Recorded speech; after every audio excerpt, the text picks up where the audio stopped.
Now, there's no doubt about it that by far one of the most anticipated Star Wars TV shows of 2023 is indeed the Ahsoka Tano TV series, of course, that's really going to allow Dave Filoni and Jon Favreau to explore all different avenues that we have yet to have seen in live-action form, that's really going to be borrowed from both Star Wars Legends, Star Wars Rebels, and even rejected material by George Lucas back in the 1990s that will now be made canon. This is Mike Zero. Make sure to subscribe if you are new to the channel for future Star Wars updates. Also, by the way, guys, make sure to drop a thumbs up on this video to support the channel. I thank you all so very much for the kind support. It is greatly appreciated. Now, one thing that a lot of fans have been very much invested in is the fact that we have Favreau and Filoni really putting in all of their time and effort to really turning Star Wars around. And I've said this multiple times, I really do believe that the golden age of Star Wars by Favreau and Filoni is really only going to begin once Tales of the Jedi drops this October, because from that point on forward, we pretty much have all of the work being done by Favreau and Filoni except for Skeleton Crew and parts of the Acolyte. Anyways, moving on from all of this, one major plan that, of course, Disney executives currently are working on, Favreau and Filoni as well as Lucas are also developing behind the scenes, has a lot to do with one of the upcoming Star Wars TV shows, by the way, that will be announced at Celebration next year and or D23, depending on scheduling conflicts and whatnot. Now, there's a lot of things happening because both Jon and Dave are already working on over a dozen Star Wars shows in different phases of development, and that really just goes to show you a lot about them as creators. They really are passionate about what they're doing, and that's something that fans do respect. Now, given that Disney is actively hiring new talent to create new Star Wars projects with both Favreau and Filoni, they are also in the process of regulating the franchise behind the scenes for the fandom. Now, currently, one of the big plans by both Favreau and Filoni in a post-Episode 9 series that is going to be one of the two post-Episode 9 shows is set to bring back Luke Skywalker in a brand new fashion. This is said to be the Rise of Skywalker sequel series that is going to involve a moment in which both Favreau and Filoni have a bunch of storyboards mapped out already for the series that involve Luke Skywalker coming back to life using the power of the wills to help the new Jedi Order in one of the upcoming sequences for the scenes in the early stages. Initially, Favreau wanted to do this in the animated post-Episode 9 show, but is now trying to make this all possible for the live-action one to reach a wider audience and to bring back Mark Hamill as Luke once again to use this ancient power of the wills. The storyboard is said to illustrate a moment in which the story takes place 10 years after Episode 9, where they plan on making one of the brief villains as the spirit of Palpatine to overtake a new character's body, to create a moment for Luke with the help of Anakin to destroy the Sith once and for all. Now, let me just stop here quickly for 1 second before we get to the more involved material that's really exciting, is that you guys may or may not have remembered, but in the original scripts of Return of the Jedi, George Lucas actually created a power just like this, where Kenobi comes back to life, he's flesh and blood, he's able to materialize into his mortal self from being a Force ghost to being an actual flesh and blood person. And a lot of that had to do with a mystery back then. There was no explanation at the time.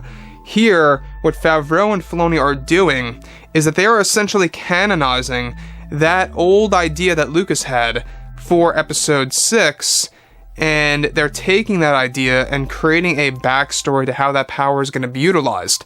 Now, the catch here is that Luke can only use this temporarily speaking. It's a type of power that can only be used temporarily and specifically once for a very specific reason and or, something that's going to be truly valuable to the galaxy.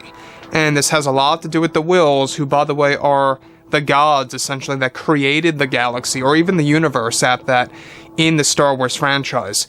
So, given that the gods, or the deities, if you will, are going to have a lot to do with this power, it does make a lot of sense as to why something that may seem or sound a little bit too outlandish actually makes a lot of sense, because it's going to be used by the power of the gods. Now, this is a very interesting concept, and it is already storyboarded, it's in the early stages, and it's going to be done through the help of Anakin Skywalker. And we'll tap into that in just a second, because this, I think, is rather poetic. This is Favreau and Filoni's best way, and pretty much the only thing that they can really do, to number one, bring Luke Skywalker back to life in the most realistic way possible that they can really do, and number two, a way to actually have both Luke and Anakin end the Sith once and for all, at least ending or bringing balance to the Force properly for the time being. Because we already know that there are plans for Darth Talon to be pretty much one of the new villains in the mix for a post-Episode 9, actual story, be it books or live action, whatever have you. Now, whether or not that character Darth Talon is going to be called Darth Talon, really, we're not quite sure about that. Maybe they'll just make her a Darksider. So, the thing about this too, is that apart from that, alright, this power that Luke uses is said to be temporary for Luke and only allows him to materialize into his mortal self temporarily. This was Lucas's original plan for Kenobi in the ending of Return of the Jedi, like I say, that ended up getting cancelled. Now, the storyboard specifically involves Luke Skywalker materialized, facing Palpatine's disembodied spirit, with Anakin's Force Ghost standing behind Luke, which is enabling this power. However, Luke and Anakin defeat Sidious, and actually how they do it is unknown, as the illustration so far only involves this. So far, the illustration that Favreau and Filoni have been crafting only involves a moment where both Luke and Anakin are standing in front of a disembodied spirit of Palpatine. And we've already heard about what the disembodied spirit was supposed to look like in the Rise of Skywalker that was cut. It was supposed to be this big, cloudy, red type of object that nobody really knew what it was at the time.